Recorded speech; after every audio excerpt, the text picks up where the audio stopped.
Selamat datang, Mystikus Channel.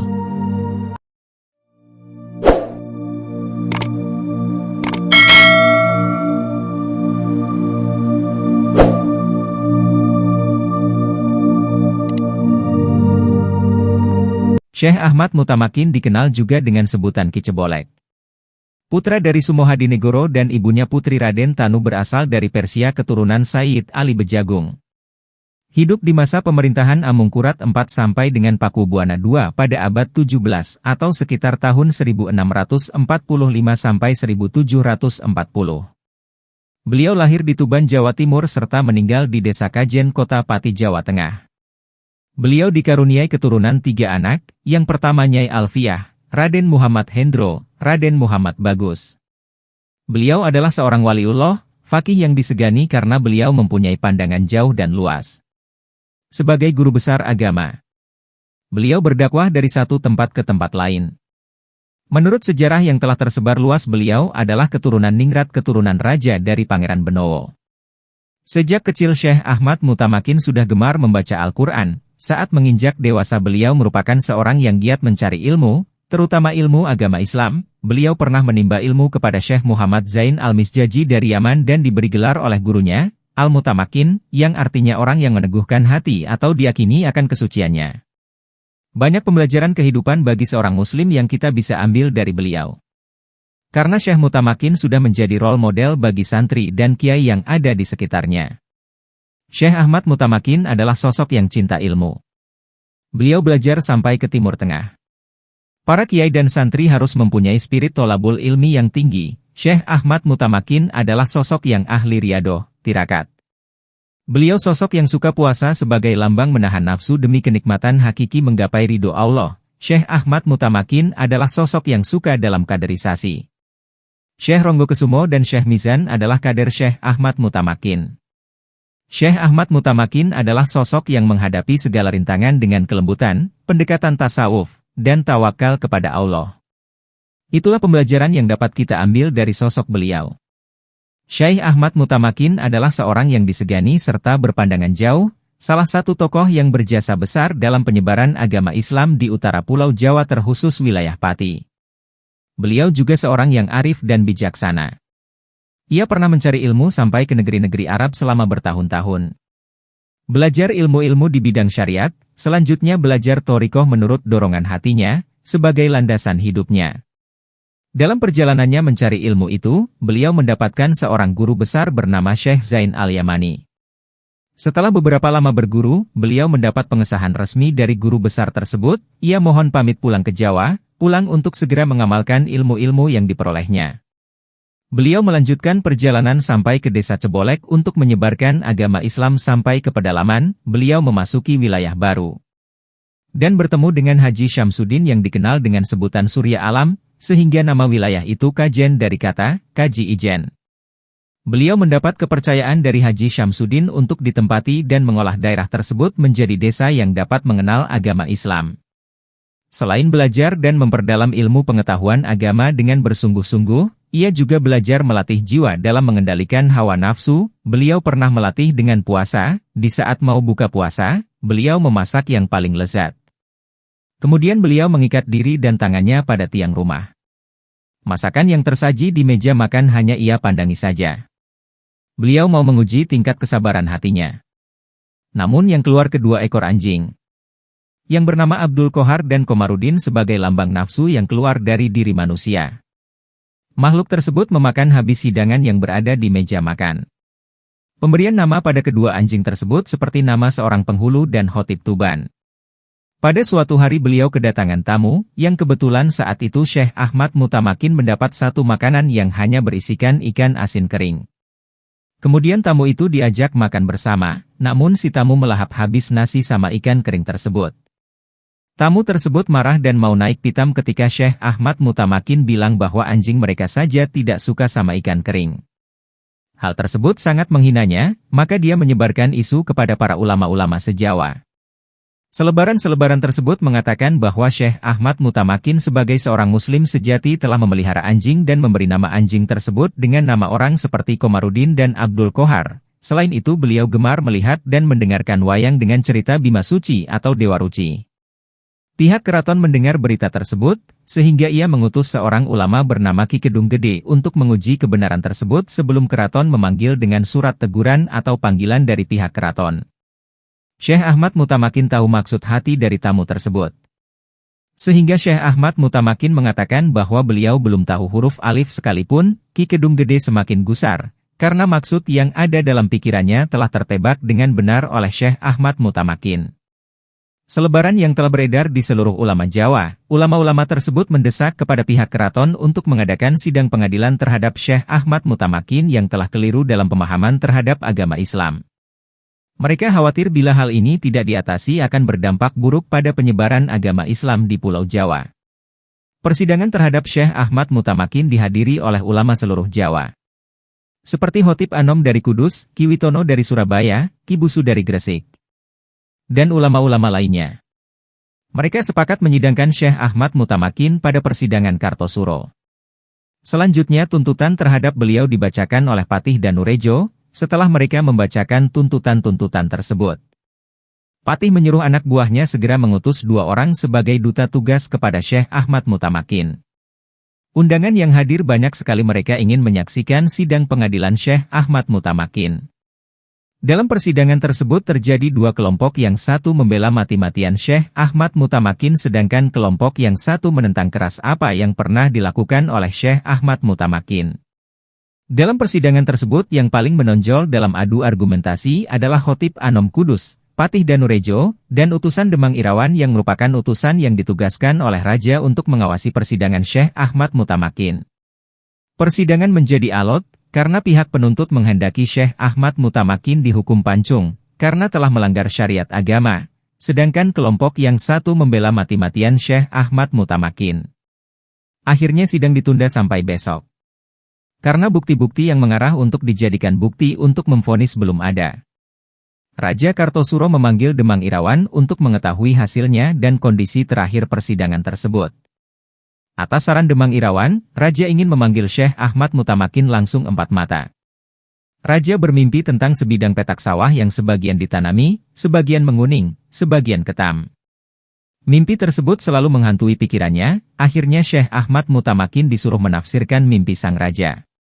Syekh Ahmad Mutamakin menafsirkan mimpi raja, bahwa Syekh Ahmad Mutamakin dapat bebas dari tuntutan pengadilan. Setelah peristiwa tersebut, Paduka Raja memerintahkan kepada Patih Danurejo untuk segera membebaskan Syekh Ahmad Mutamakin. Namun hal ini masih ada ulama seperti Khotib Anom yang masih keberatan akan keputusan Raja tentang vonis bebas Syekh Ahmad Mutamakin. Mereka berhadapan dengan ulama yang membela Syekh Ahmad Mutamakin seperti Ki Kedung Gede. Akhirnya Syekh Ahmad Mutamakin dan Khotib Anom dipanggil menghadap keraton. Tentang perbedaan pendapat yang tidak ada habis-habisnya. Dan diadakan tafsir serat Dewa Ruci atau Bima Suci di antara keduanya.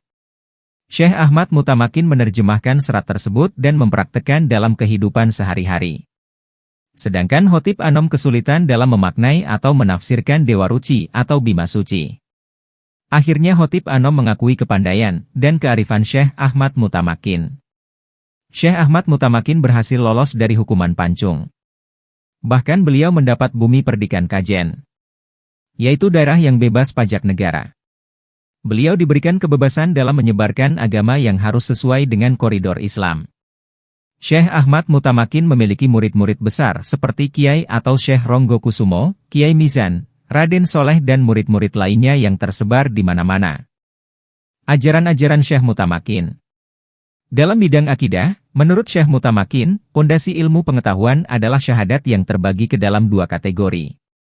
Yakni syahadat untuk orang umum dan orang khos atau khusus, dengan kalimat la ilaha illallah. Di dalam lafaz la ilaha illallah, lanjutnya, terkandung 4 hal yaitu, 1. Pembenaran dalam hati, tasdiku bil qalb, 2. Pengagungan, takzim, 3. Penghormatan, hurmah, dan 4. Kecintaan secara mendalam, halawah. Dalam bidang syariat, fikih, ia tidak membahas begitu terperinci. Dalam keterangan ia hanya membahas tentang wudu, mandi dan sholat. Pada aspek ini, pendapatnya tidak jauh berbeda dengan umumnya kitab-kitab fikih, akan tetapi mazhab Syafi'i mendominasi pemikirannya. Dalam bidang akhlak dan tasawuf, Syekh Mutamakin mengutip hadis yang menceritakan sosok perempuan yang dilihat Nabi ketika peristiwa Isra Mi'raj. Hadis tersebut, menurut Syekh Mutamakin, berkaitan dengan pentingnya menjaga hubungan baik antara sesama dengan cara menampilkan akhlak yang terpuji. Perhatian secara teologis terhadap perilaku, akhlak, manusia serta tanggung jawab didasarkan kepada kewajibannya untuk mencapai ridho Allah hingga pada akhirnya sampai pada tahap ruqyatullah. Sementara dalam bidang tasawuf, ia mengungkapkan beberapa torekot yang melibatkan dirinya seperti Qadiriyah, Naksabandiyah, Sattariyah, Kholwatiyah, serta beberapa torekot lainnya. Sampai pada titik ini, dapat disimpulkan bahwa Mbah Mutamakin memiliki karakteristik tasawuf Sunni. Ditambah lagi ia mengutip beberapa tokoh tasawuf beraliran Sunni seperti Al-Ghazali dan Al-Asy'ari. Walaupun di dalam beberapa kesempatan beliau juga mengutip pemikiran Ibnu Arabi sehingga menjadikannya bercorak tasawuf falsafi. Dalam bidang pendidikan, Mbah Mutamakin menggunakan metode yang telah diterapkan oleh Wali Songo yakni pendekatan kultural kontekstual. Pendekatan ini dilakukan beberapa tahap. Pertama, penanaman nilai tauhid dengan menekankan pada asas keimanan. Setelah faham dengan sendirinya manusia itu akan berubah dan meninggalkan perkara hurufat dan kekufuran. Kedua, pendekatan yang dikenal dengan aliran Tuban atau Abangan. Pendekatan ini didekati dengan dua tahap. Tahap pertama adalah menghindari konfrontasi secara langsung atau tidak menggunakan kekerasan dalam menyebarkan agama Islam. Analogi ini diumpamakan seperti kita menangkap ikan tapi tidak membuat keruh airnya. Adapun tahap kedua adalah mengubah kepercayaan secara perlahan dengan melakukan penyesuaian. Melalui pendekatan kultural kontekstual inilah Mbah Mutamakin mampu menyentuh hati setiap masyarakatnya. Mbah Mutamakin juga lebih memilih tasawuf sebagai jalan dakwahnya. Ia tidak melawan pemerintah juga tidak pada posisi kontra terhadap penguasa, melainkan berada di antara keduanya. Dalam konteks inilah ia mengajarkan kepada kita bagaimana seharusnya seorang pemimpin wajib bertindak dan membiarkan para ulama sebagai alternatif kultural di hadapan sang penguasa. Silsilah keturunan Syekh Ahmad Mutamakin. Syekh Ahmad Mutamakin Waliullah ini keturunan bangsawan Jawa, dari garis bapak adalah keturunan dari Raden Patah, Sultan Demak, yang berasal dari Sultan Trenggono. Sultan Trenggono telah menikahkan salah satu putrinya dengan Jaka Tingkir, Sultan Hadiwijaya. Dari perkawinan itu lahirlah Pangeran Benowo, Raden Hadiningrat, yang mempunyai putra bernama Pangeran Sambo, Raden Sumohadinegoro, yang menurunkan putra Ahmad Mutamakin. Sedangkan dari garis ibu, Syekh Mutamakin adalah keturunan dari Sayyid Ali Akbar dari Bejagung, Semanding, Tuban. Sayyid ini mempunyai putra bernama Raden Tanu.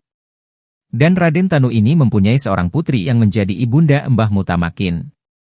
Dipercaya bahwa nama ningrat Mbah Mutamakin adalah Sumohadiwijaya, yang merupakan putra Pangeran Benawa II, Raden Sumohadinegoro, bin Pangeran Benowo I, Raden Hadiningrat, bin Jaka Tingkir, Sultan Hadiwijaya, bin Ki Ageng Pengging bin Ratu Pembayun binti Prabu Brawijaya V. Sedangkan anak cucu Syekh Ahmad Mutamakin antara lain Syekh Hendro Muhammad, mempunyai keturunan Kiai Haji Abdus Salam, pendiri Madrasah Mataliul Falah, Kiai Haji Nawawi, pendiri pesantren TPI, Kiai Haji Siroj, pendiri pesantren Salafiyah. Kiai Haji Abdullah Salam, pesantren Mataliul Huda, Kiai Haji Baidlawi Siroj, pesantren Salafiyah, Kiai Haji Sahal Mahfudz, pesantren Maslakul Huda. Kiai Haji Muhammad Bagus dakwah di Jawa Timur, mempunyai keturunan Kiai Haji Hashim Asy'ari, pendiri Nahdlatul Ulama atau kakek Kiai Haji Abdurrahman Wahid Gusdur, dan lain-lain. Nyai Alfiah mempunyai keturunan Kiai Haji Raden Asnawi Kudus, Kiai Haji Bisri Syansuri pendiri Nahdlatul Ulama.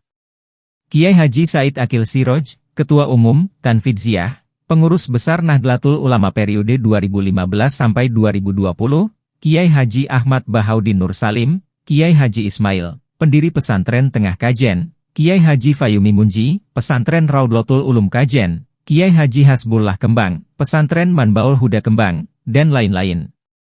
Murid Syekh Ahmad Mutamakin Kajen. Banyak murid yang belajar dengan Syekh Ahmad Mutamakin Kajen, salah satunya adalah beliau bernama Kiai Mizan Putra Kiai Haji Abdullah, dikenal juga dengan nama Abdul Kohar, dari Ngampel, Blora, Jawa Tengah. Ia dikenal sebagai murid Syekh Mutamakin yang cerdas, alim dan mempunyai kemampuan supranatural. Dalam sejarah lisan, berulang-ulang dikisahkan bahwa ia pernah diminta oleh Syekh Mutamakin mengambil air dengan memakai sebuah keranjang, dan ajaibnya, tak setetes pun air yang keluar dan jatuh dari lubang anyaman keranjang tersebut. Oleh Syekh Mutamakin, ia ditugaskan untuk berdakwah di daerah bagian utara dari desa Kajen. Berkat jasa dan kepatuhan Kiai Mizan kepada gurunya, daerah itu kemudian diberi nama Margotuhu yang berasal dari bahasa Jawa, Mergomituhu, karena patuh dan melaksanakan tugas. Lokasi makam dan keberkahan masyarakat sewaktu ditinggal Syekh Ahmad Mutamakin. Makam Syekh Ahmad Mutamakin atau masyarakat sekitar menyebutnya dengan pesarean berada di tengah-tengah pemukiman desa Kajen, tepatnya sebelah barat Masjid Jami Kajen. Setiap hari makam Syekh Ahmad Mutamakin tidak pernah sepi. Selalu ada yang berziarah ke makam beliau. Julukan Kajen sebagai kota santri juga menambah ramai makam beliau. Setiap hari banyak santri dari pondok-pondok di sekitar Kajen yang ramai berdatangan ke pesarean dengan melantunkan ayat-ayat suci Al-Quran. Di sekitar komplek makam Syekh Ahmad Mutamakin juga terdapat makam keturunan beliau dan ulama tersohor Kajen seperti Mbah Kiai Haji Baidlawi Siroj, Kiai Haji Siroj, Kiai Haji Sahal Mahfudz, Mbah Soleh dan masih banyak lagi. Pada setiap 10 Syuro atau Muharram, pengurus makam menyelenggarakan haul Syekh Ahmad Mutamakin yang dihadiri ribuan peziarah yang datang dari berbagai daerah di Indonesia. Dengan berbagai rangkaian acara seperti Hotmil Quran bin Nador, Hotmil Quran Beyel Goib, pembacaan sholawat, pembacaan tahlil, dan berbagai rangkaian acara lainnya. Jika Anda menyukai Mistikus Channel silahkan like, komen, share, subscribe, dan nyalakan tanda lonceng untuk mengikuti update terbaru. Terima kasih.